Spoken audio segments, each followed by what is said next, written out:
Jorge Rodriguez was a Mexican bank robber who lived at the borders of Texas. In the 1900s, he was so successful that the Texas Rangers decided to establish a force to try and stop him. And they did. One day, a Texas Ranger caught him and he had his pistol to his head. And he told him, "Rodriguez, if you do not tell me where the money is, if you do not return all the money that you have stolen from Texas banks, I'm going to kill you right away." Now Rodriguez could sense the hostile intent of the Ranger, but the problem was that Rodriguez couldn't speak any English. He only spoke Spanish. Now, to his good or bad luck, a young man was passing by and he offered to be a translator as he could speak both English and Spanish. The Ranger accepted. Rodriguez told the young man that he hadn't spent any cent of that money, and he told him, "Tell the Ranger that if he goes to the town's well and he moves north 1, 2, 3 blocks, that's where the money is." The young man looked at the Ranger and he said, "Jorge is a brave man, and he asked me to tell you that he is ready to die."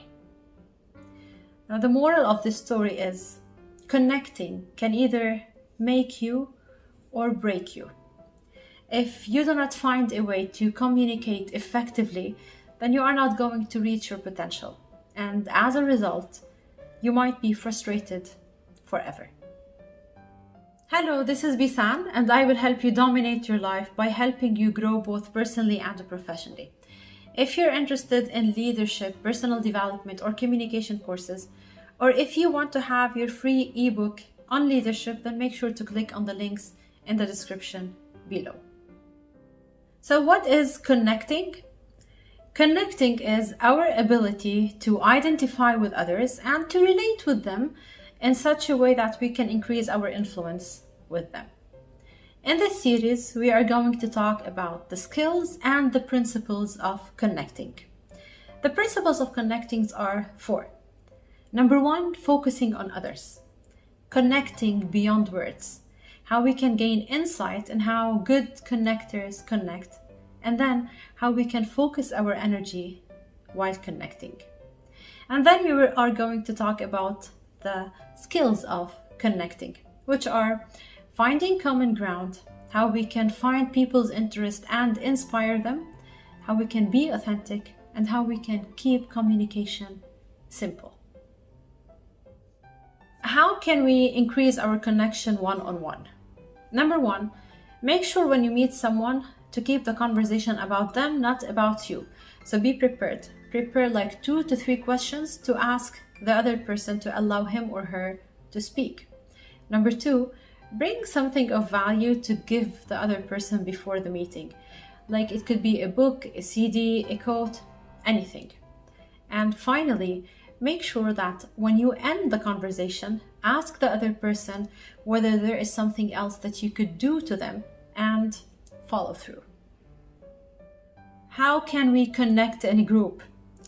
Find a way to compliment others for their ideas or for their actions.